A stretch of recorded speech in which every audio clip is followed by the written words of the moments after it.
வெற்றி வாகை சூடலாம் வாங்க சேனலின் சார்பாக அனைவருக்கும் இனிய மாலை வணக்கம். இன்று 10ஆம் வகுப்பில் உள்ள சங்க இலக்கியத்தில் அறம் என்னும் பாடப்பகுதியில் உள்ள முக்கியமான வினாக்களை பற்றி தான் பார்க்க போகிறோம். அறம் செய்வதில் வணிக நோக்கம் இருக்கக்கூடாது.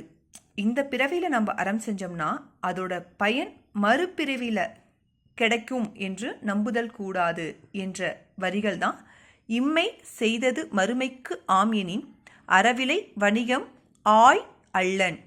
இந்த வரிகள் எந்த நூலில் இருக்குன்னா புறநானூரில் இருக்கக்கூடியது. யாரை பற்றி சொல்கிறாங்கன்னா ஆய் அண்டிரன், கடையேழு வள்ளல்கள் ஒருவராகிய ஆய் அண்டிரன் அவரை பற்றி புகழ்ந்து பாடக்கூடிய வரிகள் தான் இவ்வரிகள். இரண்டாவது வினா, குற்றங்களை அறத்தின் அடிப்படையில் ஆராய்ந்து தண்டனை வழங்க வேண்டும் என்று கூறுபவர் ஊன் பொதி பசுங்குடையார்.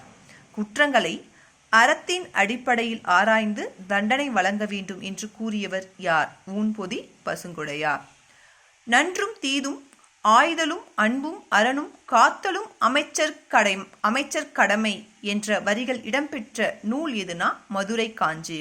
இது மிகவும் முக்கியமான வினா.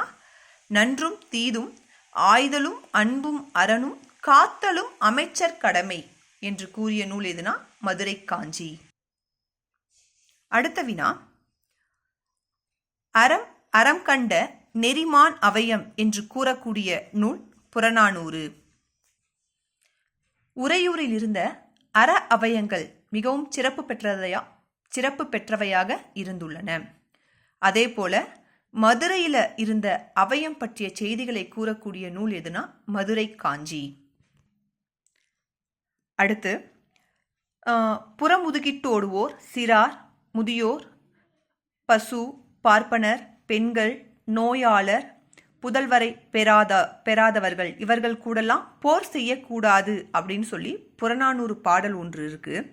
அந்த பாடல்ல யார் பாடினதுன்னு பார்த்தோம்னா ஆவூர் முழங்கிலார். யார் யார் கூட நம்ம போர் செய்யக்கூடாது அப்படிங்கிறத ஆவூர் முழங்கிலார் அப்படிங்கிறவர் புறநானூறு பாடல்ல சொல்லி.